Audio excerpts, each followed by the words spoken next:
మిగిలిన ఇడ్లీ పిండి ఉంది కదండి, ఈ ఇడ్లీ పిండితో దోశ వేస్తున్నాను.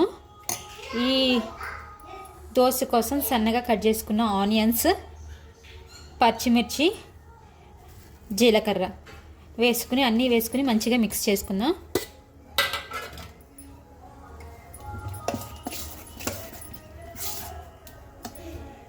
ఇందులో కొంచెం బియ్యం పిండి, సాల్ట్,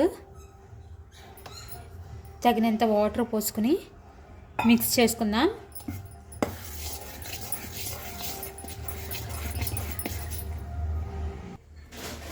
చూసారా, ఇలా దోశ వచ్చేలాగా కలుపుకోవాలి. నేను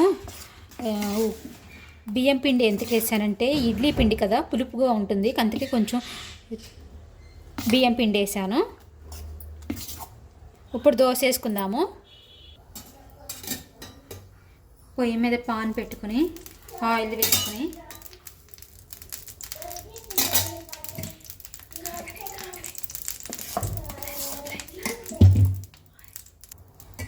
ఇప్పుడు ఆయిల్ కూడా కాగిన తర్వాత పిండి వేసుకుందాము.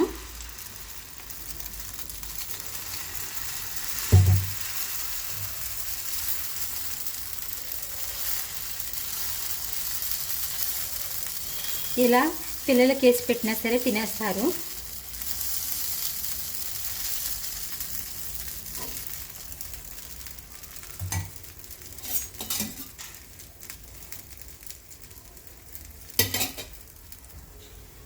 ఇప్పుడు మూత పెట్టుకుని ఉడికించుకుందాము ఒక 2 minutes.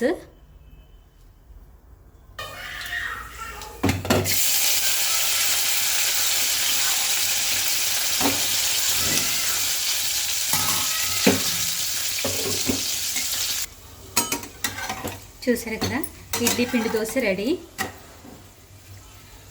కొంచెం ఇడ్లీ పిండి మిగిలినప్పుడు అటు ఇడ్లీకి చాలక పోతే ఇలా కొంచెం బియ్యపు పిండి కలుపుకొని ఇలా దోశ వేసుకొని తినొచ్చు. చాలా బాగుంటుంది. మీరు కూడా ట్రై చేయండి.